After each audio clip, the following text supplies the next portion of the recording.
start with the next part of this paper, May-June 2021, variant 1-2.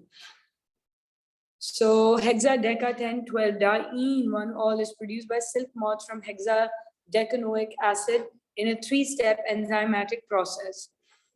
So right here in the first step, in step number 1, the alkane is becoming alkene. In the second step, there are 2 alkenes. In the third step, the 2 alkenes are there, but the acid, it becomes what? Alcohol, primary alcohol.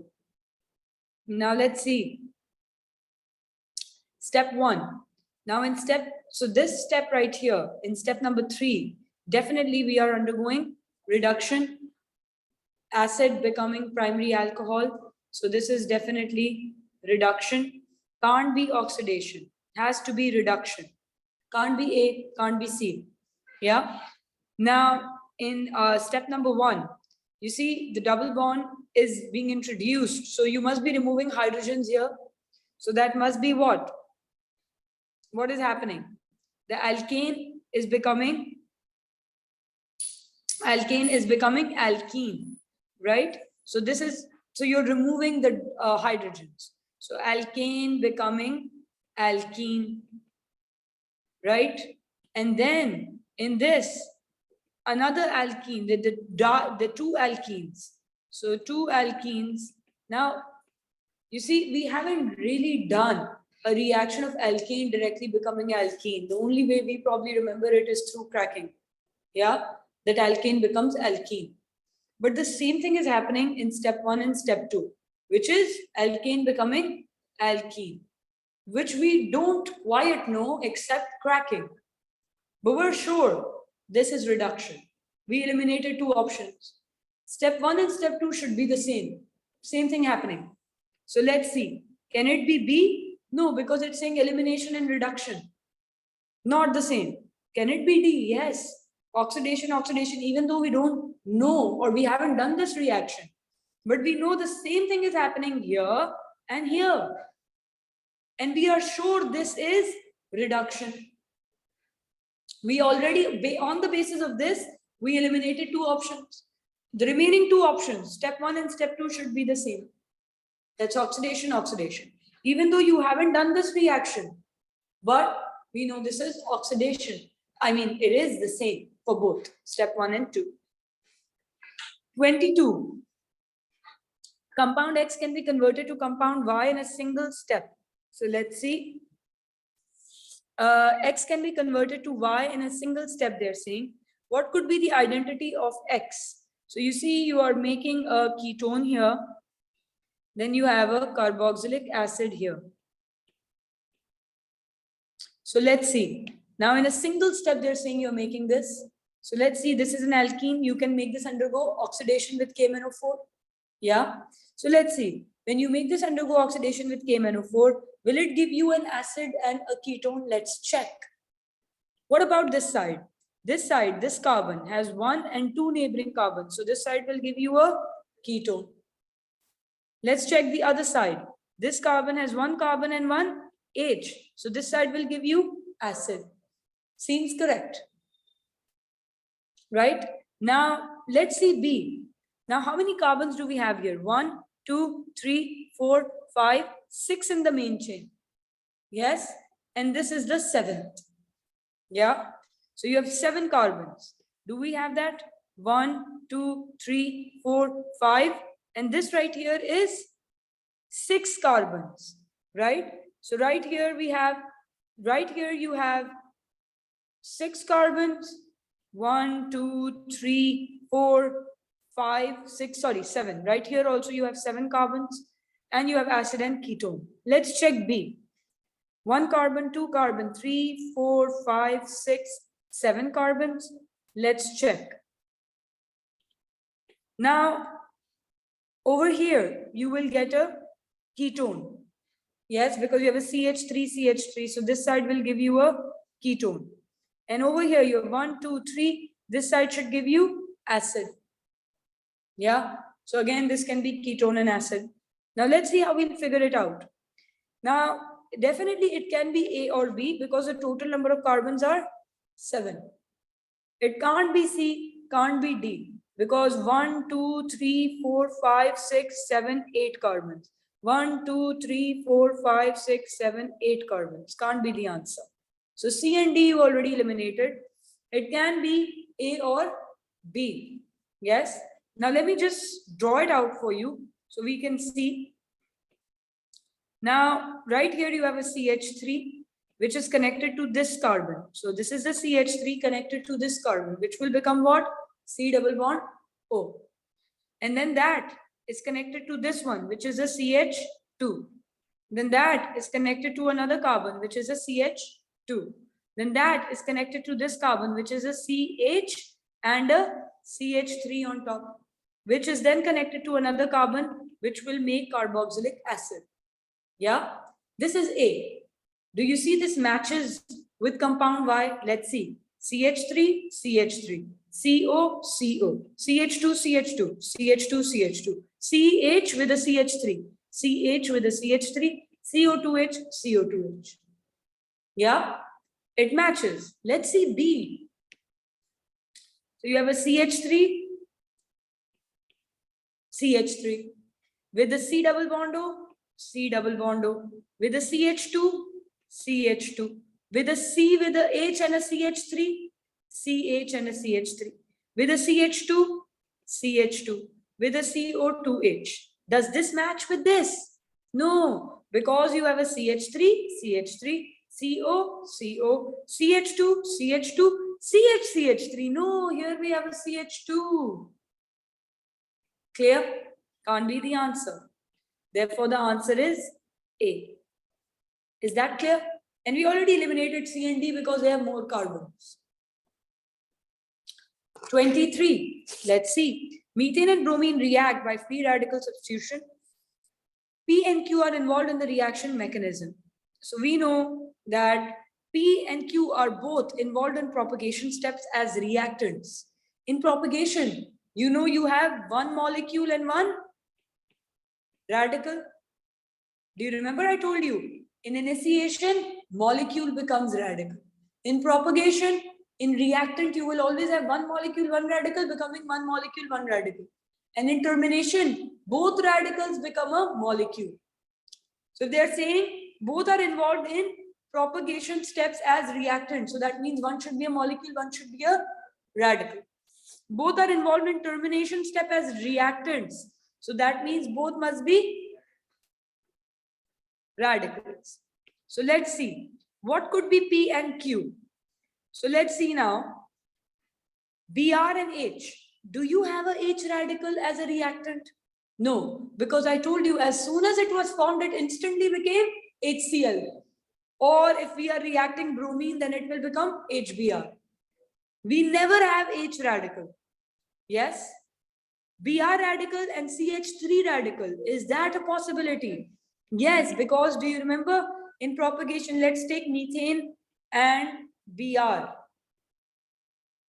2. Yes? So in this, first you will have a Br radical reacting with the methane, giving you a CH3 radical and a Br2. Then the CH3 radical will react with a bromine molecule, giving CH3Br plus a Br radical. Do you remember this? This was the first step. Yeah? So do you have a CH3 radical? Do you have a Br radical in propagation? Yes. Yeah? Now, can they be part of termination also as reactants? Yes. You can take CH3 radical and a Br radical becoming CH3Br. Clear? The answer therefore is B. Can't be C, can't be D. Is this clear? A few drops of 2-bromo-propane were placed in a test tube and equal volume of aqueous silver nitrate was added. So you're adding silver nitrate to bromopropane. So that will react with the bromo and give you what? A cream precipitate. AgBr is cream, AgCl is white, AgI is yellow. They all kind of look the same though, but just for the sake of it, we call them cream, yellow, and white. Now, definitely your answer can either be Can be A or C. Can't be B, can't be D, because not a yellow precipitate, it should be a cream precipitate. Now to get the cream precipitate, from the bromopropane, you first must release the Br. Yeah? So from bromopropane, how will we release the Br? Let's see. Now, okay. Oh, they haven't really asked that actually. So they are saying a precipitate was formed, and we know this precipitate would be cream precipitate of AgBr. Yes? Then they are saying they repeat this experiment with 2-iodopropane. So they are saying, what will it be? Faster or slower? So you know that when you have bromopropane, the bond length is shorter. So this will break rather difficult. The breaking will be rather difficult. As opposed to Ci, this will break instantly. So this has a larger bond length, therefore a weaker bond. So since this is a weaker bond, it will break instantly and it will react faster. So faster rate of reaction will be with iodo. The answer therefore is C. Clear?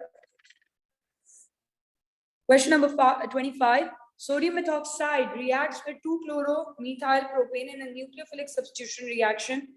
The nucleophile is CH3O-. Which row is correct? Now you are reacting this with 2-chloro-2-methyl-propane. Now first we need to figure out the 2-chloro-2-methyl-propane, whether it is primary, secondary or tertiary halogenoalkane. Based on that, we'll figure out our mechanism, SN1 or SN2, and then we'll know what is our intermediate. Yes? So let's see. You have 2-chloro-2-methylpropane. So let's make 2-chloro-2-methylpropane. So 2-chloro-2-methylpropane. This is which type of halogenoalkane? Tertiary. This will undergo SN1. Tertiary always undergoes SN1, and they make what? Primary. Primary undergoes SN2. Secondary can undergo both. So it's a tertiary halogenoalkane will undergo SN1. So what will be the intermediate? It will be a carbocation. Yes, the Cl will be removed and you will have a carbocation. And what will that be? That will be C with 3 CH3s with a positive charge on it. That will be your intermediate. Yes, because in SN1, you remember carbocation intermediate is formed. And in SN2, this 5 bonded carbon with a negative charge transition state is formed. Can't be C, can't be D. Yes, it is A or B. Now they are saying that what will be your product. So let's see our product. Now your nucleophile is what? CH3O. Yeah. So this CH3O will attach in place of the Cl. So basically the O CH3 will attach here. And what will be your product? It will be a CH3, then a C with a CH3, with a OCH3 and a CH3. So what is your product? A. The nucleophile is what? They told you the nucleophile is this. So nucleophilic substitution, what will happen? Instead of the halogen, you will have the nucleophile attaching. And what will be your product? This will be your product. Do you make an alcohol? No. So can it be B? No. Answer is A. And we already eliminated C and D based on the intermediate. 26. Alcohol X reacts with concentrated sulfuric acid to produce a mixture of products. The two of the products are structural isomers of each other. What could be X? So let's see. What is alcohol reacting with sulfuric acid? This is dehydration of alcohol. Yes. And what happens in dehydration? Alcohol becomes alkene. Let's see. So hexane 2 all. Hex is 6 carbons. 1, 2, 3, 4, 5, and 6. So you have hexane 2 all. What are your possible alkenes? You can have this OH with this H. So you can get hex 1-ene. And you can get what?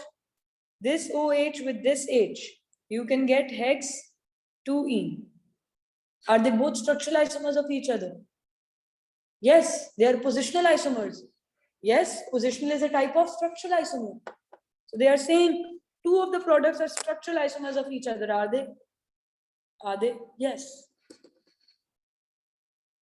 In pentanol, you will only have one alkene being produced. Yes, because the OH is on carbon number 1. So in pentanol, you only have pent-1-ene. Yes.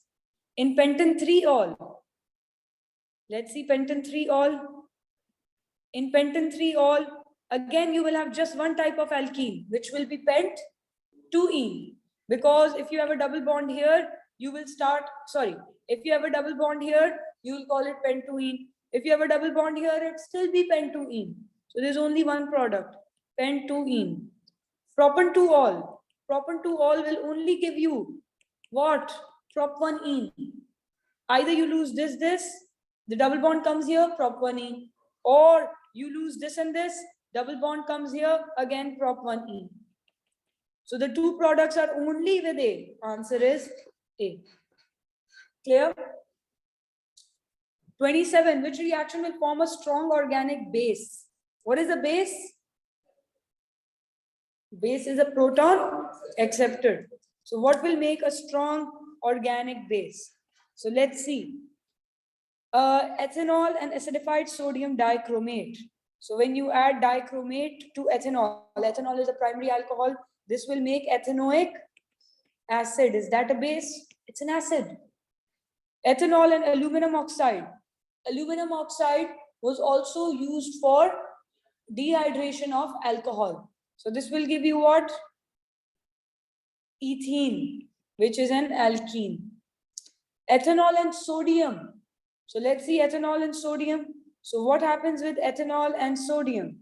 C2H5OH. This becomes what? C2H5O minus Na plus half a mole of hydrogen.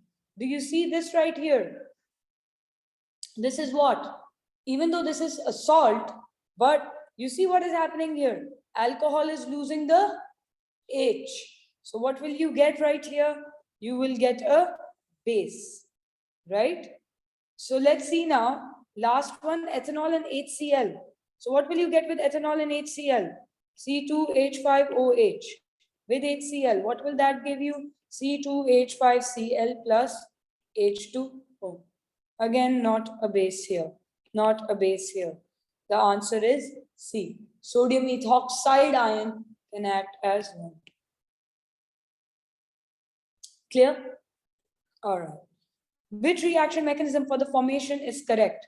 Now this is formation of nitrile. So this is probably with a aldehyde or a ketone.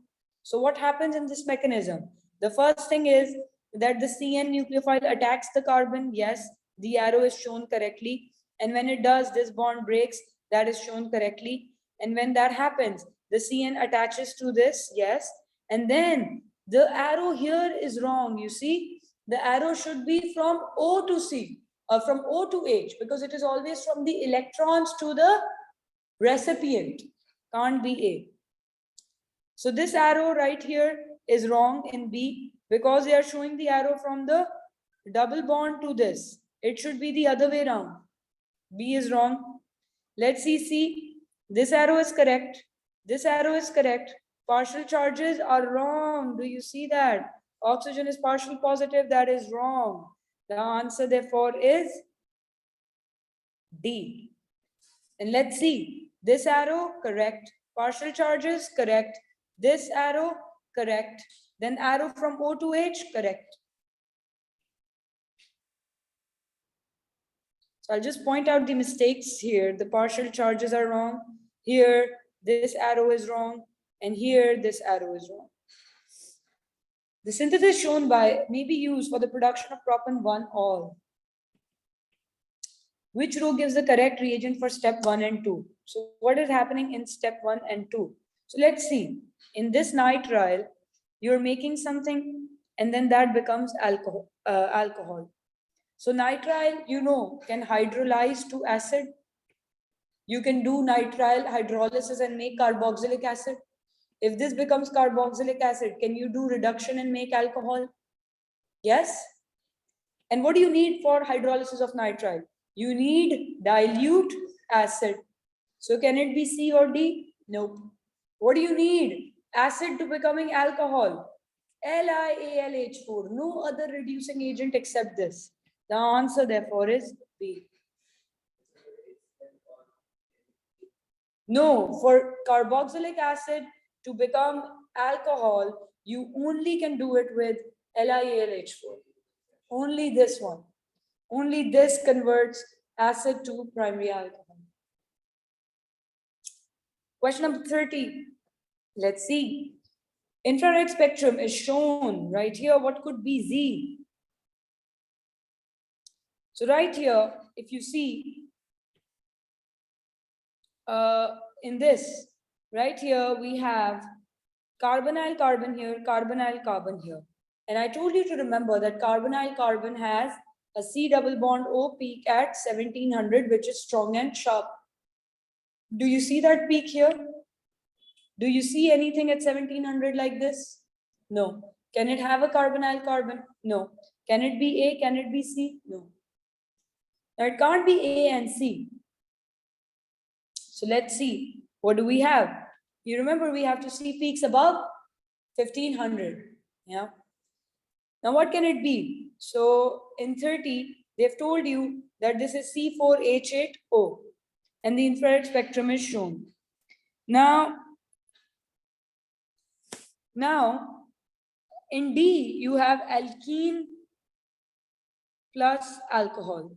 And here you just have alcohol. And you figured it can't be A or C because they don't have carbonyl carbon peak, right? Now let's see. Right here, you have, do you see this peak right here? What is this peak for? OH. So this is for OH. This peak right here that you see, this is for OH. And you have an OH here, you have an OH here. Yes? Now, right here, you also have an alkene. You also have an alkene, and if you remember, or if you don't, that's fine. You can look it up in the data booklet. Alkene should also have a peak. Yes? And let's see where that peak lies for alkene. So the peak for C double bond C lies right here. It lies around 1560, 1500 to 1680. Do you see? And what is this peak? They've told you it is a weak peak.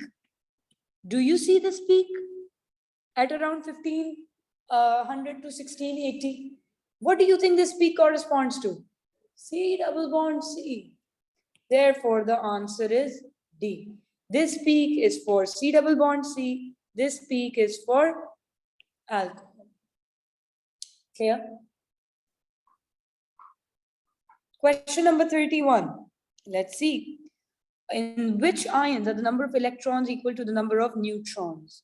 So in F minus, you have 19, 9.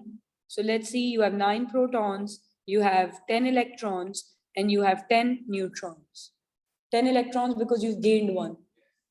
Then you have P minus 31, 15. So this would be 15 protons. This would be 16 electrons. And 31 minus 15, that is 16 neutrons.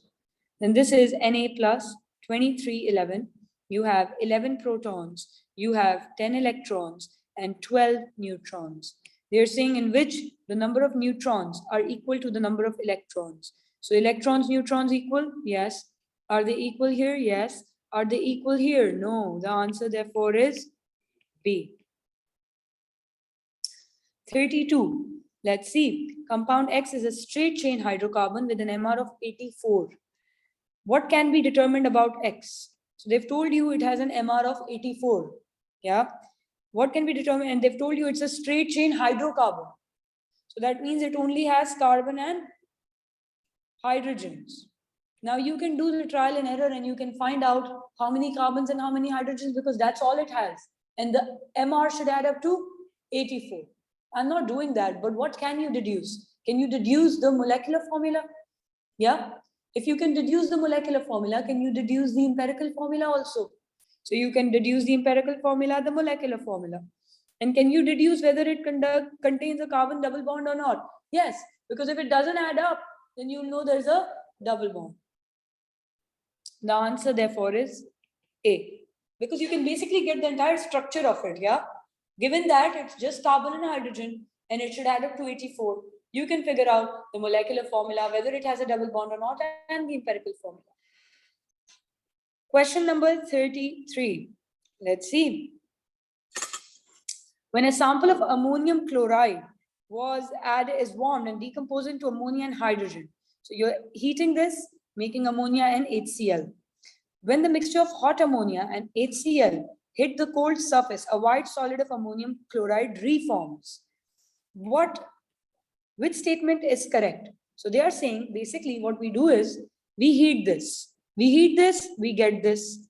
Then when we pass this to a cold surface, or when this hits a cold surface, you again end up making what? Ammonium chloride. Yeah. They're saying reaction 1 is in dynamic equilibrium. What is reaction 1? This. Is it in dynamic equilibrium? No. Do you see any reversible sign here? No. Even though we do understand the reaction is reversible, but this specific reaction, why is it reversible? Because ammonium chloride can make ammonia and HCl. HCl and ammonia can make ammonium chloride. We understand it's reversible. But is this reaction in specific at dynamic equilibrium? No, because for that we need a reversible arrow. Have they put it here? No. Answer therefore is 1 is wrong. Answer is always. They say reaction 1 is reversible. Yes, we know that. They haven't shown it here, but we know it.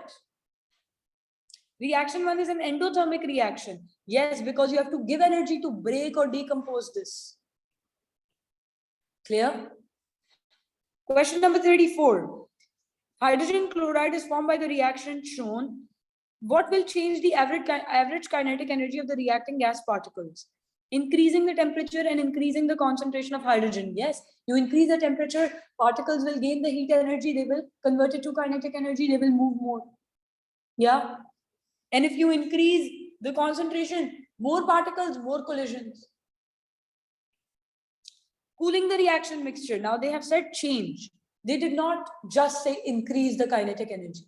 So if you cool it, the kinetic energy will decrease. Is it changing? Yes, it is changing. They never said increase. They said change. Will it change? It will decrease. That is a change, yes. Adding a catalyst. Does adding a catalyst increase the kinetic energy of the particles? No, it only lowers the activation energy. Kinetic energy will be when they move faster. For that, they need to gain energy. So when you give energy, temperature is what changes the kinetic energy. So adding a catalyst, no. The answer therefore is B. Which oxides will cause a change in pH when added to water? What will calcium oxide do? Calcium oxide, when you add it to water, calcium oxide is ionic. Yeah. And what will it do when added to water? It will dissolve in water. It will give you calcium ions, oxide ions. Is it changing the pH? Is it changing the pH? No. It's giving you calcium. It's neutral. There's no change in pH. Calcium oxide plus water giving you, it will dissolve. So this right here will, calcium oxide, yeah, when added to water, it will dissolve. You know, when we add oxide to water, what does that give us?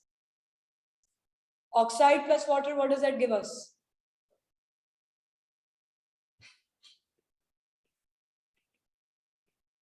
Hydroxide. From oxide, when you add water to oxide, you get hydroxide.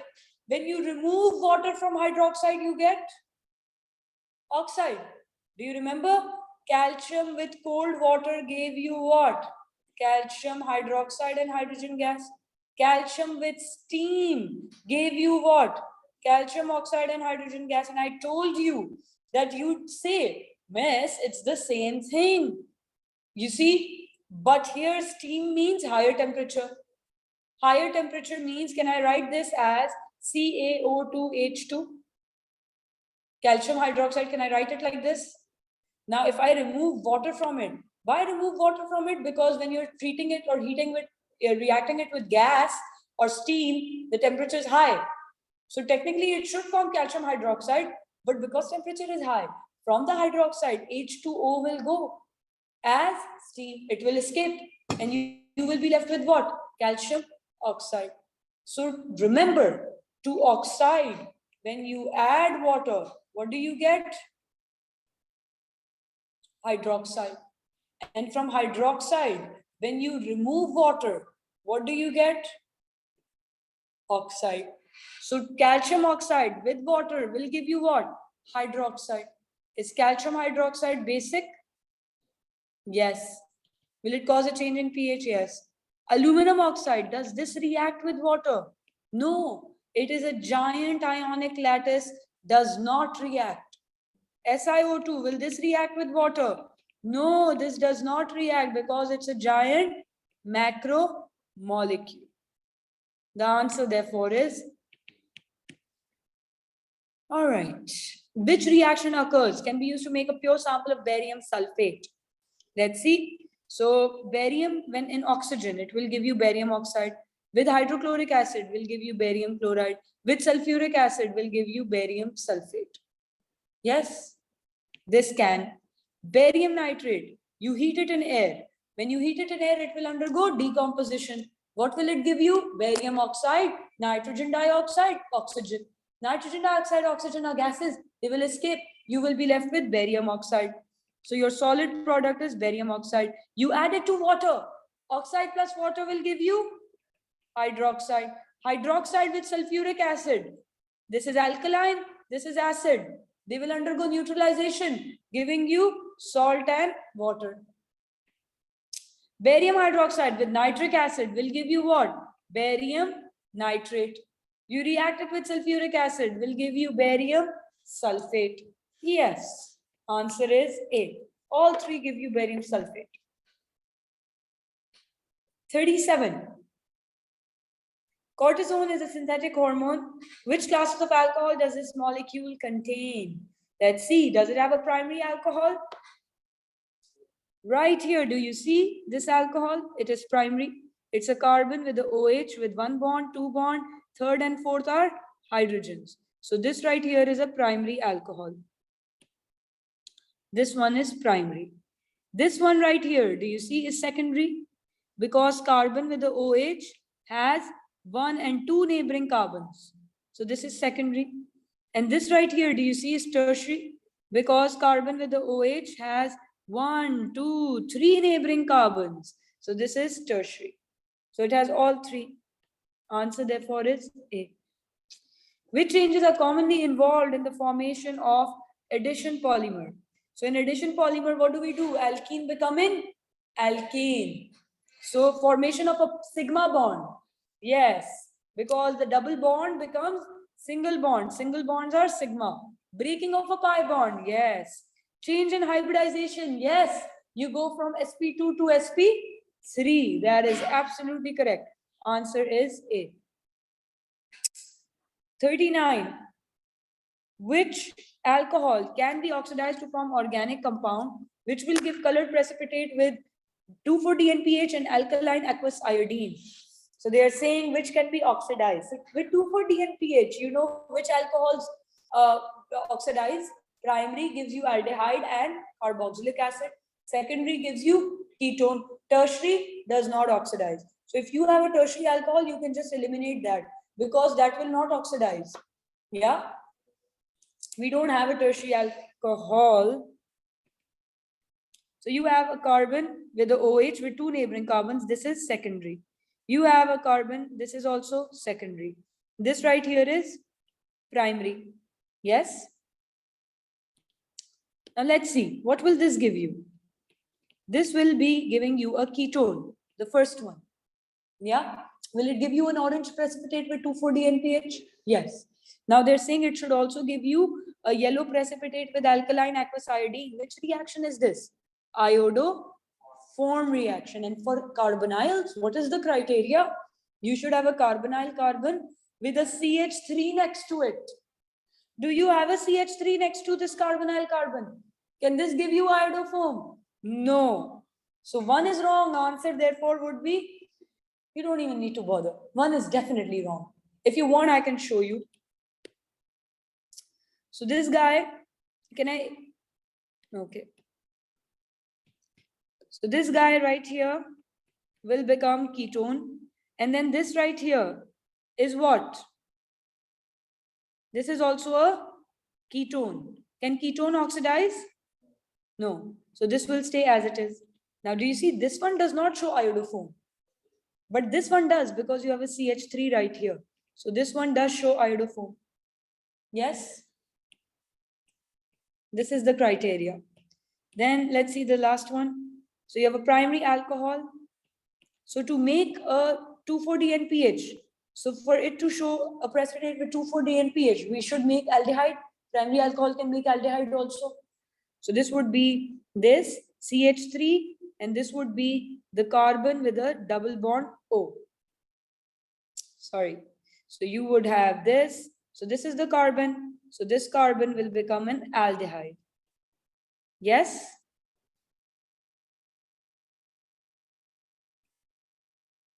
So you will have this, the carbon right here with a double bond O and a H here. Clear? Do you see this carbon has a C double bond O with a CH3 next to it? So this can show iodoform as well. Clear? So this can also show iodoform. The answer therefore is C. Yes. 1 second, please. 40. Which mixtures form a carboxylic acid as one of the products? Now, right here you have ester. When you add ester to sulfuric acid, what will happen? Hydrolysis of ester, and the ester will break into what? Acid and alcohol. Does this give you acid? Yes. Right here you have salt. Yeah. I mean, you have COO, right?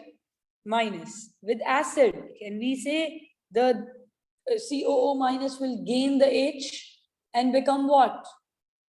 Acid. Yeah. So this will also become acid. This right here is what? A aldehyde, carbon with a C double bond O, one bond and an H here. So this is an aldehyde. Aldehyde with sulfuric acid. Will that give you acid? No. Aldehyde with KMNO4 or K2Cr2O7 will give you acid, not H2SO4. The answer therefore is B. Is this clear? All right, now you ask me your questions.